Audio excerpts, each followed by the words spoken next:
This week at work, I want to tackle one of the most magical things that you need to get right in your business to grow it well beyond your greatest expectations and to ensure that the business itself is positioned as an asset and is independent of you 10, 15, 20 years down the line when you might be looking to exit. And the issue is what sits and rests behind me. It's people.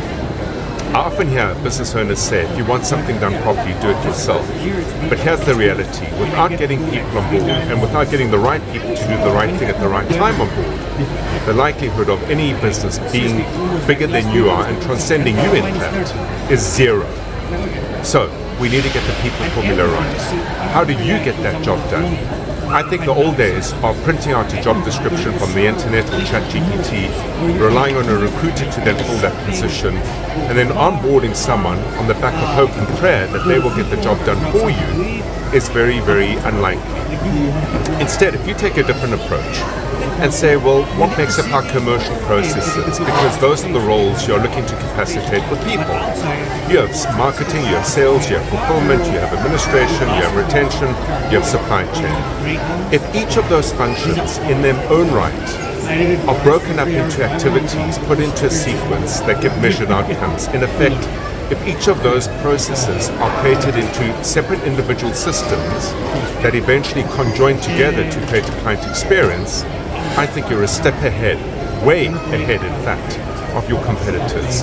Because against that system, you then know what kind of person you need, what kind of aptitudes you need, what kind of experience you need. Onboarding that person means you can capacitate them through the activities that make up the function that they're fulfilling and obligated to now engage with you on delivering, meaning that as a business owner, onboarding, you get the person up and running far faster than you otherwise would.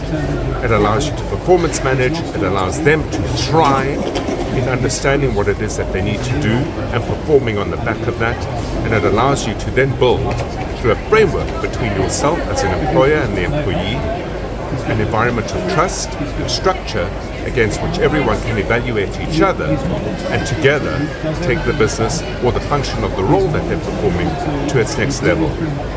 Systems before people, or people before systems? Or maybe work with your team to create the systems in order for them as individuals to thrive. Food for thought. Until next week, have an entrepreneurial day.